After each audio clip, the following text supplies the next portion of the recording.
Good evening and welcome to the Melissa Cardinals Network. This is the Cardinals Scoreboard Show brought to you each week from the Dugout Sports Grill at the Z-Plex. This is Trey Graham, joined as always by Matt Nally, the Melissa Cardinals head football coach.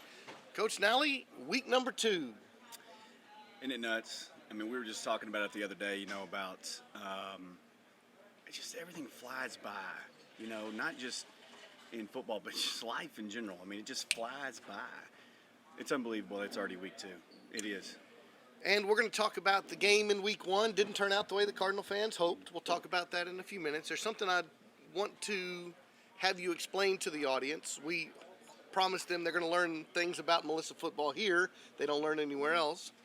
The program is much bigger than it's ever been. Right. More coaches, more Right. players, more Right. teams. Correct. So, at one point, there was a JV and a varsity. Correct. Then you went to a freshman team, a JV and a varsity. Correct. Now you have multiple of what you call sub-varsity teams. Correct. So just talk about the structure, who coaches them, what players are there. Is it a call up from the majors, send down to the minors? Right. How does the staffing of the team work? So first off, I have 2 freshmen and 2 JV teams. My freshman coaches on my freshman teams are Coach Hamilton, Ryan Hamilton, Coach Chapa, Coach Johnson, and Coach Bobbitt.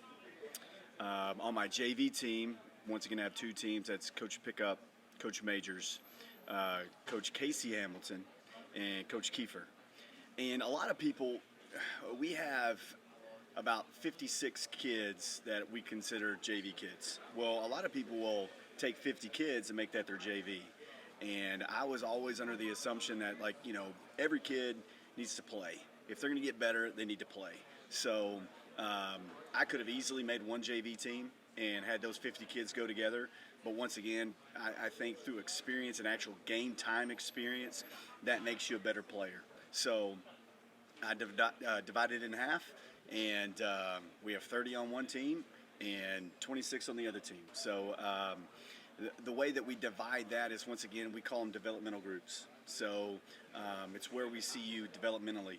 It has nothing to do with skill level or anything like that. I can go back and talk about kids that we've had in the program who have been classified as B team kids, and they've been, starters as seniors and been all-state kids as seniors. So we put them in developmental groups. The next thing that we do is we try to look in the future. So if I'm going to graduate a kid, where can I fit the best kid I can get to fit at the varsity the next year? So those 2 things go into really determining where those people lie. And then the next thing, we try to keep, this is the first year we've done this, is we've tried to keep the kids together. Normally, we'll have a fantastic freshman or a fantastic freshman group, and I'll say, okay, hey, look, we're going to take these kids that I feel like are going to be varsity kids as sophomores, and we'll move them to the JV. Get a little bit faster speed, game speed. Freshmen on the JV. Correct. And but this year, our freshmen are extremely talented. But I got a really good group of sophomores too. So I'm trying to keep the groups together and get more development time that way. But that's really how we do it in a nutshell. In the regards of break them up and whatnot, program-wise. But once again, I think every kid should play, and that is why, we looked over at Argyle the other night. They had 50 kids on the sideline, and we had 25, and that's because I'm going to split my JV in half, and I'm going to let kids go and play. So. But you have to schedule games for all those teams. Right, it's really tough. And not every school that you play has Correct. that many teams. Correct. Talk about scheduling. So it's very difficult. Right now the biggest thing is freshmen. So freshman teams drop like flies, even in our district. It's every week. One of our district teams is dropping a freshman team. So, and you would think, man, we're 5A. How could you do that? But it's every week. And then on the JV side of it, it's been really difficult because there's a lot of teams in our district, or every team in our district besides us and Crandall, have what we consider 2 JVs. And so you go and it's the same thing. So most do or most don't? Most don't. Every school that we play does not. besides Crandall. So we, once again, it's like shopping for a car. You got to put an ad out there, and hopefully someone will bite. My sub-varsities this week, they're going to play Denton Ryan. And once again, a lot of people are like, wow, man, why would you schedule Denton Ryan? Well, for me personally, it's about what am I teaching them throughout life? I mean, life isn't easy, and there's going to be adversity. And not just that, I like to compete. So, but if I would not have scheduled that game, those kids would have not had any games this week because China Springs didn't want to bring their sub-varsities. They didn't want us to play their sub-varsities, which I get that. I understand. So, because it's a long drive. But it's like just putting an ad out there and hopefully somebody will bite. And, I mean, it's ever-changing. It's a totally living thing because you never know what's going to happen. Are players moving up and down off these various teams? It really depends. Once again, it's based off of need and it's based off of development in the regards of can I see that kid do X, Y, and Z on the varsity. So pretty much you think where they start the year is where they'll finish the year? Yes, sir. Okay. Now we have an 8th grade football player sitting over here. So talk about what are you doing looking at the middle school players? I know you do. I know you know who the 6th and 7th and 8th graders are. How are you evaluating, fitting them into those slots that you talk about? So once again, I mean, puberty is such a big deal. So what we do is we have what we call a future chart, and we just put them in position. So it's not like a depth chart or anything like that. We just put a kid, like if a kid right now he fits the bill playing left tackle, well, he might also play when he gets to high school a tight end. So we try to look at that skill set and how he's going to fit and whatnot. And not just that, this sounds crazy, we try to look at their parents and see how their parents, the DNA of their parents, you know what I'm saying? And kind of see, if they're playing because a lot of kids hit puberty quick and they'll be big quick. And then you try to take that into account as well. So we don't do any type of depth charts when they're that young. It's mostly is that kid, if he plays left tackle, is he going to be a left tackle, or is he going to be a center, or can he be a tight end, or can he be a defensive end? You know what I mean? And it's kind of like looking at their skill set that way rather than just their overall skill set. So as the varsity head football coach, are you in charge of the middle school coaches? Are you giving them plays to run? Are you teaching them to run your same system so the players know it coming up? So what we do in the summer is we have to report back to work 2 weeks prior to, but I mean, you're working all summer long. But during that 2-week time, we have sit downs with each positional coach that's on the junior high, and we go through drills and we go through our base concepts. And then when we go into fall camp, those coaches are with us. And then they come up on the weekend and we talk about things and whatnot. We have gotten so big that we used to be able to be in the program, the middle school program. And we've gotten so big now, it's really hard to get the high school coaches down there during the season. Now, the off-season is a little bit different, but during the seasons, it's really difficult to do that. But yes, it's our base schemes. And now we let those junior high coaches give a little flair here and there, their own thing, their own taste and whatnot. But as long as it works. Hey, yeah. But for the most part, it is our base of the base of the base stuff is what they're doing in 7th and 8th grade. And before we turn our attention in the next segment to Argyle Eagles game in China Springs in a moment, let's do a little current events. All right. It is not common for a Texas high school football coach to get an obituary in the New York Times. Wow, I did not know that.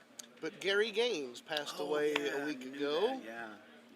Formerly head coach of Abilene Christian University, a bunch of different Texas high schools, most famous for Odessa Permian and the Friday Night Lights story. Right. So I know you know the story. I know you were, I guess, a few years younger than that group because that was really my age group. We played Carter in those days. They were pretty good, by the way.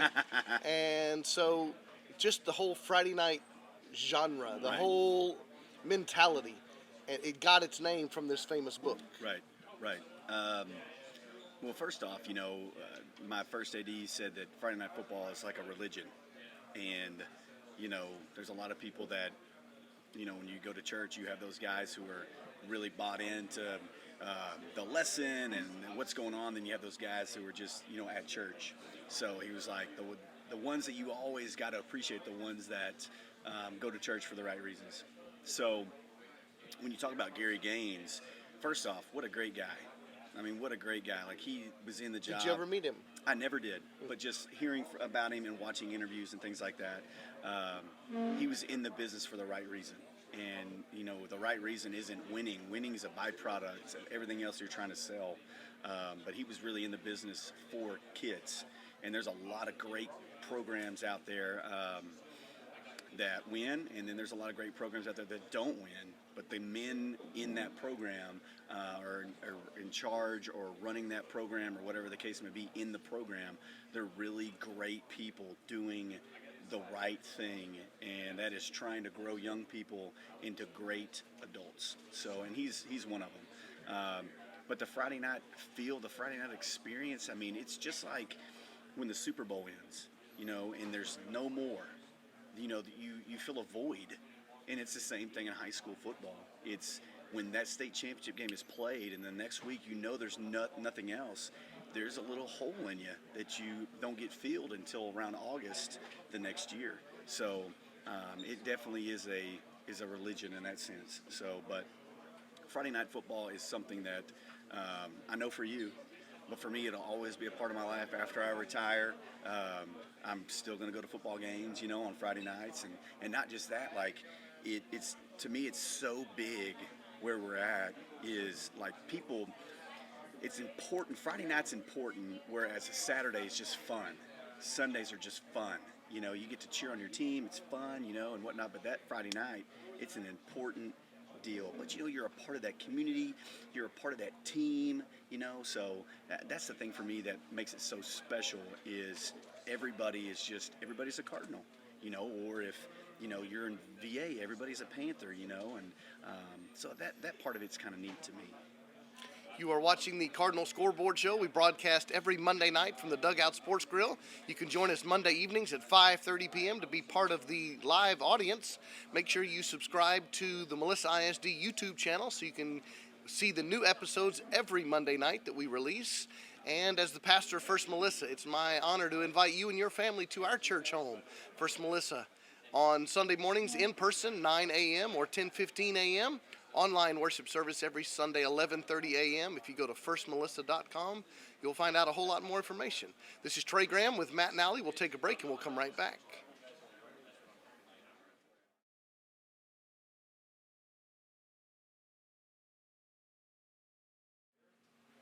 Welcome back to the Cardinal Scoreboard Show. This is Trey Graham. We broadcast every Monday night from the Dugout Sports Grill at the Z-Plex. Our special guest tonight is Jerry Wharton, the Director of Bands and Fine Arts, a frequent guest, a big fan of Cardinal sports. Mr. Wharton, welcome back to the show. Thank you for having me, Trey. Good to visit with you.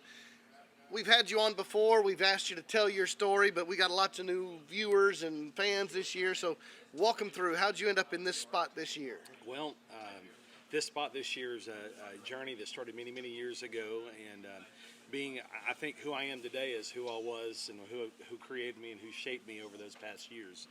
So I started off in East Texas, a little country town called Palestine. And I started off, I was in band and football and all athletics and academics. And I think that shaped me into being who I am today and being here at Melissa. But this is beginning my 7th year here in Melissa as a band director. And then here a couple years ago, we dove into the Director of Fine Arts as well. So really, the whole journey is I grew up as a student athlete and musician and fell in love with education. Mom and dad are educators, and each of my 3 siblings are as well. And so just have a passion for kids and a passion for music and a passion for teaching kids life. So what is an average day, a school day for you? So this Monday afternoon, I came in late. This Monday afternoon, we have band rehearsal from 4:30 to 7:30. But on a normal weekday, we start at directors report at 5:45 a.m., very similar to what our coaches do. and we're here until the last thing's done for the day. So it starts at 5:45. A band rehearsal starts at 6:30, and we'll go until 8. School starts, and then we'll have rehearsals after 4 o'clock if it's needed to get the job done. And everybody knows about the band performances during football games. Yes, sir. But there's a lot more to it than that. Yes. Talk about it. So we started on July 23rd this year, starting towards our summer band camp and our fall production that we're putting out on the field. And that was 2-a-days or 8-hour-a-days, however you want to look at that. But it was starting on July 23rd and moving up all the way to the start of school. And so these students, there's a preparation that really starts with the directors on the design process. We started last October while we were in the season to develop this year's show. It's one of those that it's a lot of blood, sweat, and tears. It's a lot of creativity. It's a lot of reflection and deciding, hey, you know what, that's not where we want to head with this, and just adapting and fitting what our students are here in Melissa. So the halftime performances are to entertain the fans at the game, but they're also part of a season. A competition series. Right. And so this year is not a state year for us since we're a first year in 5A. Next year will be a state year. So this year we're really playing to the community and wanting to create a sense of growth and expansion within our program. The show you're going to see this year is for competition for UIL contest. We're going to attend Bands of America competition, which is the first year we've ever done that, in addition to 2 other competitions. Those contests, we all aim for a sense of competitiveness, but more than anything, we want to aim towards just growing this year to prepare us for next year's state run. 7th year, you said? Yes, sir. How is today different than 7 years ago? Well, the big picture is that it's not about winning the trophies. The big picture is it's about raising our kids to be great young adults, be productive citizens, very similar to Coach and Allie. Let's just do right. Let's teach our kids to have high morals and high character and high standards, and everything else will just take care of itself. And so, but numerically, a lot of growth. Yes. Oh, absolutely. So, band program-wise, while increasing growth and numbers, I want to focus on just the character, the standards of just those types of things. But when we got here 7 years ago, we had about 90 students in the high school band. This year on the roster, we're just shy of 200, so around that 195.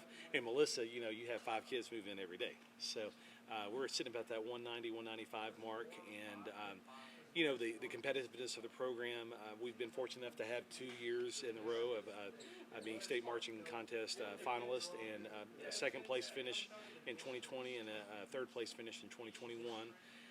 As well as our middle school program, numbers from 6 through 12 in the band program is just shy of 800 students. Wow. And so what you're looking at on the field with 200 kids, that's our last, what I'm going to call, small band. And theoretically, following our numbers with a little bit of attrition, in 2 years our band program could be sitting at that 350, 375 mark. And within 5, we could be looking at a little mini Allen of that 600 plus. When things continue. So we talked with Matt and Allie about a JV team and a freshman team and a varsity team. Do you have a parallel thing in your band? We do have ensembles on the concert side of things that we allow our students to audition for. It's ability based, and it's grades 9 through 12.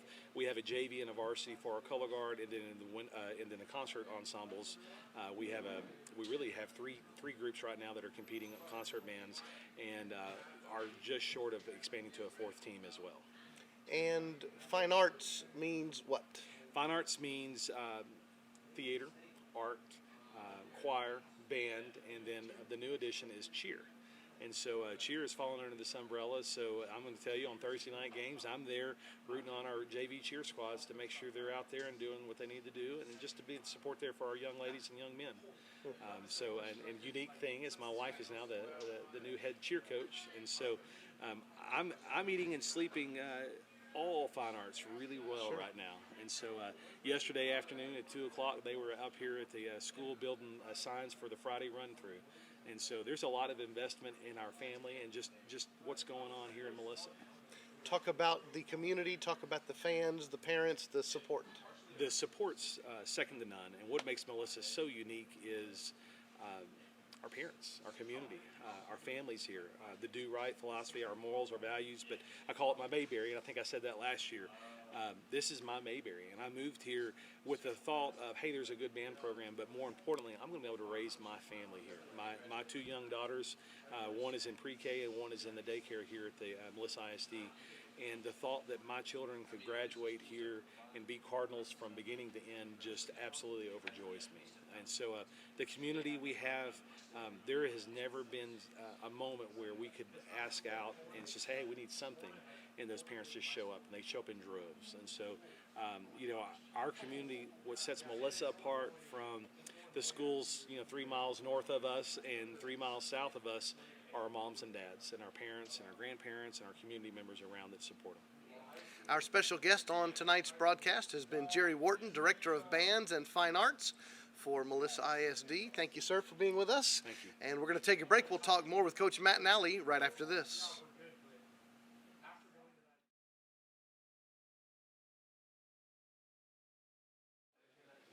Welcome back to the Cardinal Scoreboard Show. We broadcast every Monday night from the Dugout Sports Grill at the Z-Plex. We are joined each week by head football coach of the Melissa Cardinals, Matt Nally. This is Trey Graham. We are going to take a look back to last Friday and look ahead to this Friday. Season got underway this past Friday in Argyle, Texas, when the Melissa Cardinals went on the road to take on the Argyle Eagles, a team you defeated about 10 months ago. 21-0. Didn't turn out this way this past Friday. The final score was Argyle 37, Melissa 18. It was 18-14, Melissa. And then they scored 23 unanswered. We'll also look ahead to this Friday's game in just a few minutes. But let's take a moment, and I've got all the stats. We can stat you to death, but your first impressions on your first game. It was a typical first game, except we didn't have any special teams blunders, which is normal that first game. But there was a ton of cramping. There was a ton of penalties. And that is a typical first game. Not just that, really for me, the not the turning point or whatever, but there's a lot of things that you see that you can clean up that are real simple cleanups when you watch film. You have to give Argyle a lot of credit for the way that they schemed us and what they did, especially in the second half, to keep our offense. Really not like, I heard Coach Rogers talk after the game. They didn't really do anything differently. What they did is they just put us in a situation where they were going to make us make a mistake. And especially early on, it's going to happen.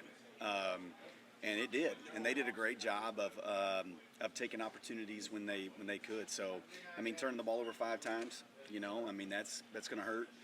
But once again, that's a learning lesson moving forward. Win many of those. Right, and not just that. There's a lot of those turnovers that were on the plus side of the field. I don't know how many yards we had offensively. I know it was about 400 and something. But at the end of the day, you have those numbers, and we had 17, 18 possessions. Normally, the Melissa Cardinals are scoring a bunch of points. But what they did, which I thought was amazing, is they shortened the field and they tightened their nuts when it came to the red zone. And they did a good job with that. On the offensive side of the ball, they shortened their splits down, which gave us a little bit of fits. And once again, they did just a good job of scheming our kids. They tightened their splits down, and they're going to run away from Nigel, and I totally understand that. And they're going to always try to get a double team and whatnot. So they just did a good job with that. And besides that, we're going to play a bunch of kids this Friday night. I'm going to play a bunch of kids again. A lot of people ask me about that, and to me, not just 5A, but at all levels, it's about depth in November. And I don't know if anyone remembers, but last year we had lost 7 kids going into the playoff. Well, going into the second round of the playoffs, and we were blessed because we had played so many kids, got so many kids experience that it wasn't that big of a deal the way that we kind of shifted some things around to help us out in the playoffs last year. So that piece of it, I'm not. That's just who I am. I'm going to play everybody in those games and try to figure out if the schemes are right and if I got kids in the right position. But like I said, kudos to Argyle. They did a great job, and they've got a great staff over there. And the one thing that we probably, if I could do it over again, is we probably took the Van Poppel kid for granted. We barely called his name. Yeah. We did, really. Dang right.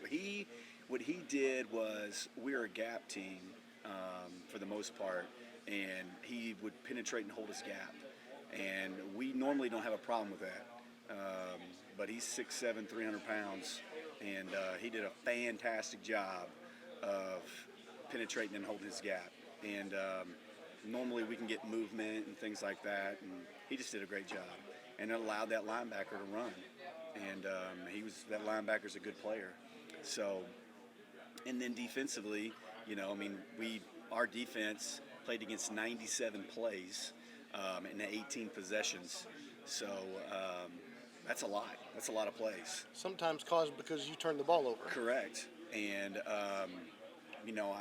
kudos to those kids and whatnot. And, when you look back and you try to think of the silver lining, we got a lot of game time conditioning that went into that game. And, you got to see some schemes and some things that even this week, we made adjustments through the weekend and things that we're going to go to in this game within our base scheme. It's to not confuse kids or whatever, but just little tweaks here and there just to make it maybe a little easier on our kids. But that's what preseason's for. So. Always promise you some stats. You talked about yardage. Passing yardage, Melissa, 301.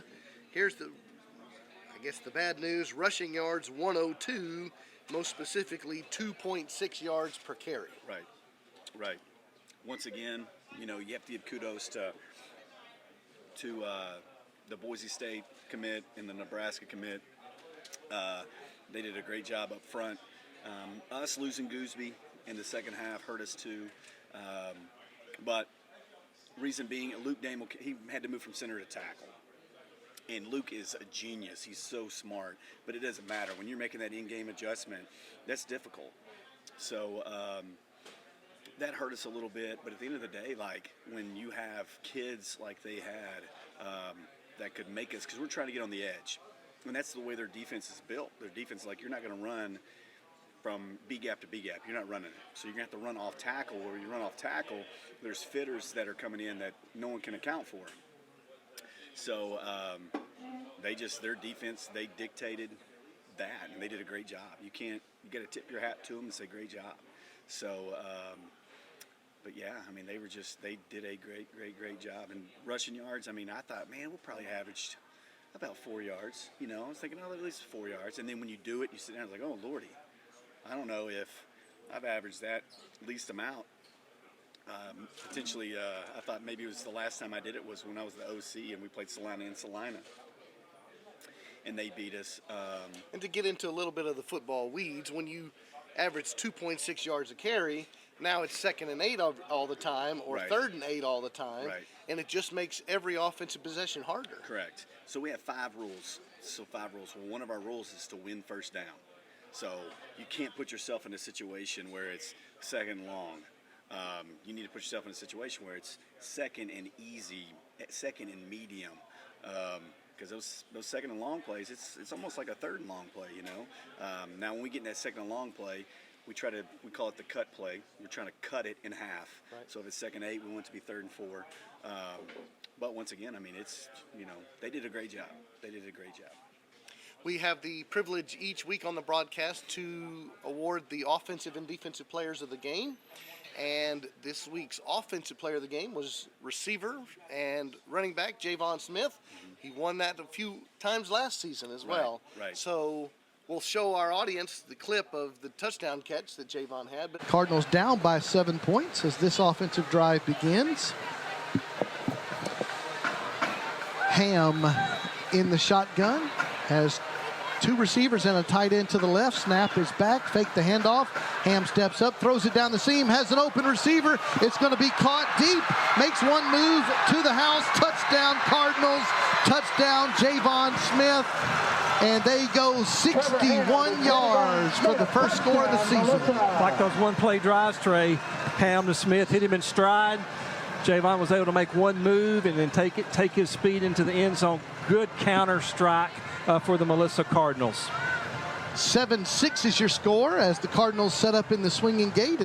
talk about his performance. Well, first off, he's so dynamic. He's such a unbelievable athlete. He gets that a lot from me, but he's taken a step in the regards of he's gotten really big. You know, he's gained probably 10 pounds of muscle since last season, and he's taken a step in leadership as well. So, I mean, I'm super proud of him and the way he's performed. He's going to perform like that all year. So, super proud of him and what he's accomplished. And I promise you, this won't be the last time you talk about Javon Smith. And on the defensive side, winning the defensive player of the game for the first time in their Cardinal career, cornerback Clark Packard had an interception. We'll show the clip of that here. All right, Argyle Eagles down by a single point. 1st and 10 at their own 28-yard line. And Robinson throws to the right flat, picked off by the Cardinals. It's going to be first down, Melissa, at the 22 of the Eagles as they get their second interception of the season. That was Clark Packard again having a huge night tonight for the Cardinals in his first start as a senior. Was relegated to the JV last year as a junior. Just had a great attitude, worked very hard. Just a great job tonight at that corner position. Talk about a new starter coming out playing well the first game. You know, he is he's a special kid. You know, he's going to grow up and be someone that is highly successful in life, and that's because of his work ethic. And all the success that he has is because he works really hard to earn what he gets. So super proud of that kid, and you know, just his situation probably should have been on the varsity last year, but the UIL, because of his situation with his parents being missionaries, they deemed him ineligible. So probably should have been a varsity kid last year, varsity kid this year, and just come in and he's a team leader. He's one of our captains, and just super proud of Clark Packard and what he brings for us and to us in our program. Well, let's literally turn the page after the loss of the season opener to the Argyle Eagles. We'll turn our attention to China Spring, the second game of the year, first home game of the season, one of only 4 home games this year. China Spring got off to a good win in their opener, 38-20 over Lorena, and China Spring is down by Waco, so they're not really close by. Right. How did you end up with them on the schedule? Same thing. I scheduled Argyle really early, and then after that I couldn't find a game. Could not find a game. You know, once again, you throw that ad out there and you're looking, and you know, you put it everywhere you could possibly put it. Well, if you know, China Spring won the state championship last year, and they played on a Friday. Well, that Monday, their coach resigned and went to Baylor. And a lot of their coaches had left, so I can't find a game. So we're about to play Denton Ryan, and because I can't find a game, they can't find a game, and you're getting in that time where it's about March, and you know, you're like, oh Lordy, what am I going to do? Because there's a lot of teams that can't find games, and they'll play an 8-game season or they'll play a 9-game season, you know, and I don't want to do that. I want my kids to have an opportunity to play 10. And to get to compete and have a good time, and especially I really enjoy in the preseason playing those tradition schools. I think that's really neat that the kids get to say, I played Argyle, I played China Springs. I just think that's neat because China Springs won the state championship now twice, and we get to play at Roy City next week, and Roy City is that first stadium that people were just in awe about. So we get to play at that stadium. I just think that's neat to get to do those things, and those kids can have those experiences and whatnot. So once again, they didn't have a coach. And so I'm, trying to find people, and their AD hit me up and was like, we do not want to play you guys, but we cannot find anybody. So I don't have a coach. The defending state champ. Correct. And he was like, we can't find anybody to play, so I just want to play. Awesome. Well, about 2 weeks later, they hire a coach, and he happened to be the outside backer coach on China Springs when they won the state last year. And, he was a super great guy. But, he wanted to put his stamp on it. The Bells had been, and that's the coolest thing about that. Sean Bell. Yeah, just that whole story about the Bells being there. And they had kind of controlled China Springs for about 25 years. And, So he wanted to put his own stamp and things on it and whatnot. So, and he's done a great job. He's really done a great job. So that's how we got the game. After this 2-year stint, he's not going to play me again. So he did not want to play us. And like I told him, I was like, man, I was in a situation, I'm fixing to play Denton Ryan, and I didn't want to play Denton Ryan. But at the end of the day, I believe those kids need to play and need to have an experience and whatnot. So this will probably be the last time I play him, unless we're ever in the same division again. Right. But once again, I mean, just a great story program. And they've got some, tradition. And I mean, like I said, they won state last year. I lost $10. They beat Carthage. And I bet $10 they wouldn't. So they're going to be tough, hard-nosed, well-coached kids, and it's just going to be a fun game for us to be a part of. And it'll be a good contest. And as we said, the home opener. So talk about the environment at Cardinal Stadium. It's going to be so good to be back. And the reason I say that is I don't know why I feel this way, but I feel like, we don't practice there anymore and things like that, you kind of get distant from that. And, it's just for me personally, I have a lot of great memories there. The teams that we've beaten there since I've been here for 8 years, and the kids that have played on those teams and been a part of those things, and you get to remember, like every time I walk in there, you can remember something that happened at that stadium, and just the nostalgia of it. So I can't wait for Coach Kennedale Stadium to open up, but man, I hope every year or every 2 years or something that they let us go back and play a game there, just because it is so, important in my development here at Melissa. So it means a lot to me, and once again, our fans are unbelievable. They were unbelievable the other night at Argyle. There's just nothing like a Cardinal fan. So I'm really excited to be back, and I know the kids are, and I know the coaches are too. We do invite you to be at the ball game this Friday, 7:30 kickoff, home game against China Spring. Of course, we'll have the game live here on the Melissa Cardinals Network, 7 o'clock pregame show, 7:30 kickoff. And we'll bring it to you this Friday, and we'll be back next Monday here at the Dugout Sports Grill. For Coach Matt Nally and the Cardinal Scoreboard Show, this is Trey Graham saying good night from Melissa, Texas.